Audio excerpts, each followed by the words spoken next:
வணக்கம் நண்பர்களே, மக்களவை தேர்தல் முடிவுகள் வெளிவந்து கொண்டிருக்கின்றன. இந்த நேரத்தில் நாம் தமிழர் கட்சியின் ஒருங்கிணைப்பாளர் சீமான் அவர்களின் சொந்த தொகுதியான சிவகங்கையில் நாம் தமிழர் கட்சியின் வாக்குகள் எத்தனை, வாக்கு சதவீதம் எத்தனை என்பதை பார்ப்போம். சுமார் 5:30 மணி அளவில் சிவகங்கை தொகுதியில் கார்த்தி சிதம்பரம் காங்கிரஸ் வேட்பாளர் 3,47,340 வாக்குகளும், சேவியர் தாஸ் அதிமுக 1,82,857 வாக்குகளும், தேவநாதன் யாதவ் பாஜக 1,50,498 வாக்குகளும், எழிலரசி நாம் தமிழர் 1,29,840 வாக்குகளும் பெற்றுள்ளனர்.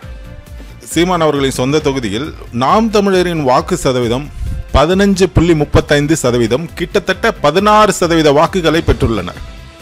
இது தமிழ்நாட்டில் உள்ள எல்லா தொகுதிகளிலும் ஒப்பிடப்படும் போது இதுதான் நாம் தமிழர் கட்சியின் அதிக வாக்கு சதவீதம் பெற்ற தொகுதியாகும்.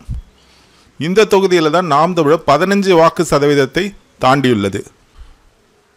நாம் தமிழர் கட்சி எத்தனை வாக்கு சதவீதம் பெறப்போகிறது என்பதை ஒரு அதிகாரப்பூர்வ தகவல்களுடன் மீண்டும் ஒரு வீடியோவில் சந்திப்போம். நன்றி, வணக்கம்.